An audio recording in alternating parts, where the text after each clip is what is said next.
Imagine, for a moment, the sound of a hammer striking red-hot iron. The sparking of embers in the darkness, the grinding of metal bending to the blacksmith's will. Now imagine that this blacksmith isn't human, but a god.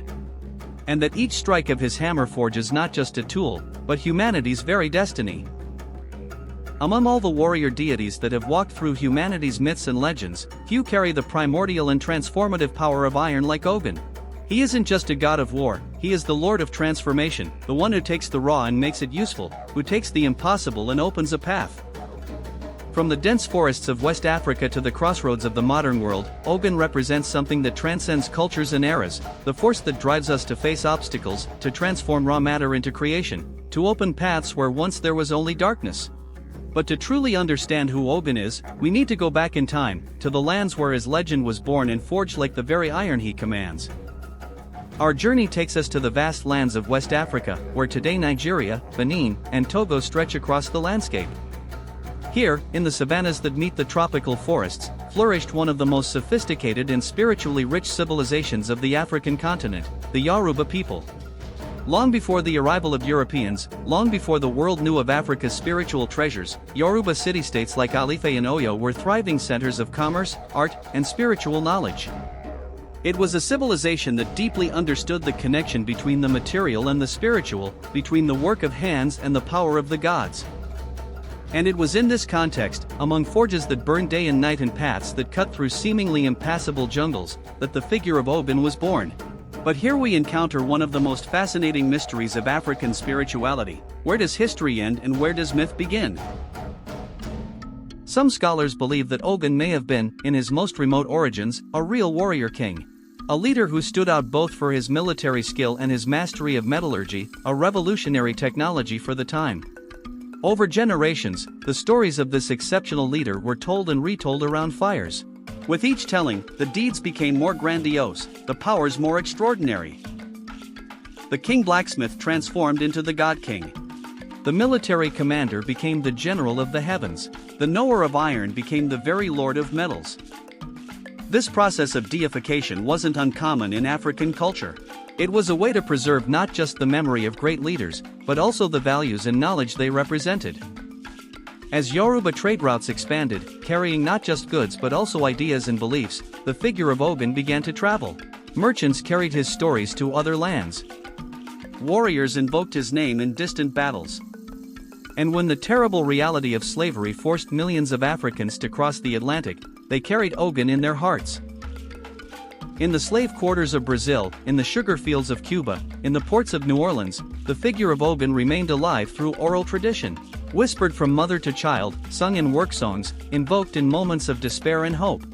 Thus, the god who was born in Africa's forges spread throughout the world. But Ogun's historical origins, however fascinating they may be, are just the beginning of his story. Because it's in the legends, these epic narratives transmitted through centuries, that we discover who Ogun really is and the power he represents. There was a time, before time, when the world was still young and humanity knew only wood, stone, and bone. Men fought with spears of fire-hardened wood. They built with stacked rocks. They hunted with instruments that broke at the first impact against prey. Ogun was walking the earth when he heard the call, not a sound audible to human ears, but a vibration that echoed in his divine soul.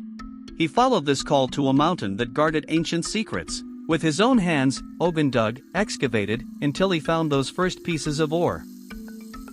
But ore is not iron. Ogun knew he needed fire, not just any fire, but sacred fire, the fire that transforms, the fire that reveals the hidden essence of things. What happened next changed humanity's destiny forever. Among flames that danced like spirits and heat that made the earth itself sweat, Ogun shaped the first iron. When Ogun descended from the mountain, he brought with him not just metal instruments, but knowledge. With iron in their hands, humanity began to prosper. But there was a problem that even the finest blades couldn't completely solve. The world was a wild place, covered by forests so dense that sunlight could barely penetrate. Between one village and another stretched a green sea of impenetrable vegetation, inhabited by beasts and unknown spirits. It was then that Ogun made a decision that would echo through the centuries. He took the largest and sharpest of his machetes, a blade that cut not just wood and vines, but also the very barriers between the possible and the impossible, and plunged into the primordial forest. What followed was an epic journey that lasted 7 years. Ogun he faced tigers that guarded secret passages, serpents whose eyes hypnotized unwary travelers, carnivorous plants that fed on the dreams of the lost. When he emerged from the other side of the forest, 7 years later, Ogun had created the world's first road. Not just a path, but a network of paths that connected all villages, all communities, all people who had previously lived in isolation. And something magical happened. The moment the first traveler walked Ogun's road, carrying news from one village to another, humanity was transformed. Knowledge began to flow. Trade flourished. Impossible loves became possible. Civilization was born on the paths opened by Ogun. Ogun found himself face to face with another fundamental power of the universe.